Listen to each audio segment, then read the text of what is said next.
buenas internautas y público en general.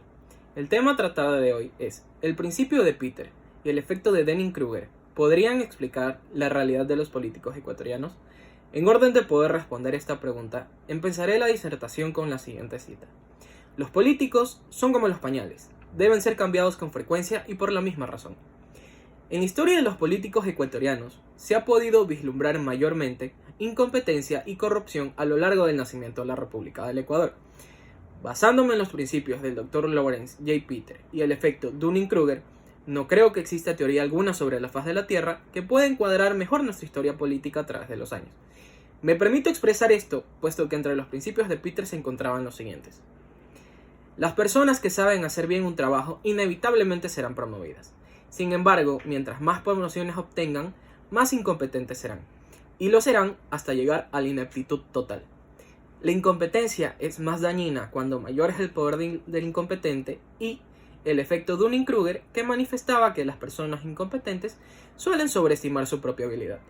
Dicho de otra forma, los principios que manifestaba el Dr. Lawrence J. Peter trataban de disipar la idea de que se debía premiar, en cierto sentido, a las personas en razón de su esfuerzo y diligencia en determinadas áreas o trabajos, puesto que si una persona es buena en lo que hace, ¿por qué impedir que siga desempeñando aquello para lo cual era tan bueno? Ya que esto simplemente haría llegar a la persona hipotética en cuestión a algo llamado la competencia cumbre, que resumida en pocas palabras es el pico máximo que una persona puede llegar hasta empezar a darse cuenta de su propia incompetencia. Esto lo podemos visualizar en los casos de las reelecciones presidenciales, ya que una persona que lleva mucho tiempo en el mismo cargo tiende a ser prisionero de su propia incompetencia, en aras de lo cual me vuelvo a remitir a la cita con la cual aperturé esta disertación. Gracias a estos principios surge la siguiente interrogante. ¿Puede una persona ser menos incompetente si se asesora de alguien que esté más capacitado?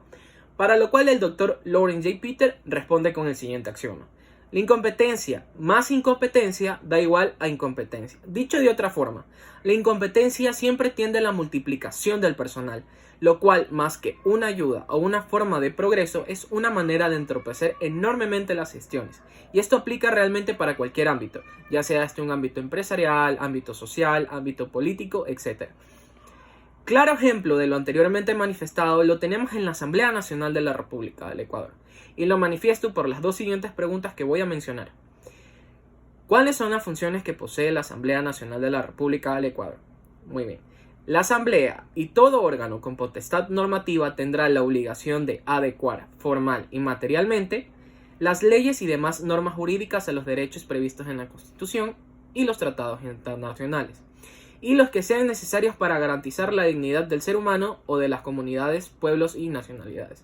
Segundo, ¿qué requisitos se necesitan para poder ser asambleísta?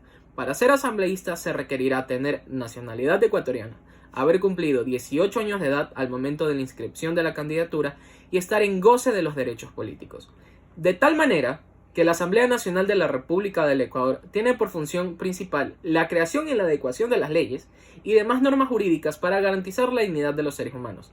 Y los únicos requisitos que se necesitan para poder ejercer este cargo es ser ecuatoriano, ser mayor de edad y gozar de derechos políticos. Al menos en mi criterio personal, me parece que los requisitos y aptitudes necesarios son bastante paupérrimos para la importancia del cargo, razón por la cual los asambleístas que carecen de aptitudes y les sobra ineptitudes necesitan de asesores, lo cual nos remite al axioma de Peter antes mencionado.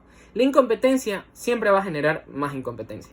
En cuanto al efecto Dunning-Kruger, las principales hipótesis que se pueden presumir de este efecto son las siguientes. Primero, los individuos incompetentes tienden a sobreestimar su propia habilidad. Segundo, los individuos incompetentes son incapaces de reconocer la habilidad de otros. Y tercero, los individuos incompetentes son incapaces de reconocer su extrema insuficiencia. Entonces, en orden de poder aseverar esta hipótesis, se llevó a cabo un experimento social en los cuales a un grupo de personas se les tomó un test y se les preguntó cuáles creía que eran sus resultados.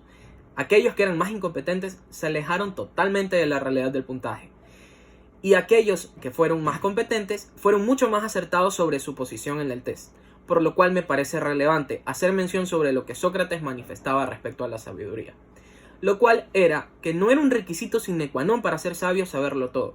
Para él, ser sabio implicaba tener conciencia sobre los límites de su propio conocimiento. Estos principios y efectos antes mencionados nos abren las puertas para poder encajar el proceder de aquellas personas que han dirigido nuestro país, puesto que aquellos que lo han hecho, o al menos en su gran mayoría, son la combinación perfecta entre sobreestimar sus propias limitaciones cognitivas y la teoría que expresa que el daño causado es directamente proporcional al cargo del inepto, por lo cual el desempeño político a través de la historia del Ecuador podría considerarse un arte, porque en serio, ya que ser tan magníficamente inepto en una tarea determinada no debe ser nada fácil. Gracias, hasta aquí mi intervención.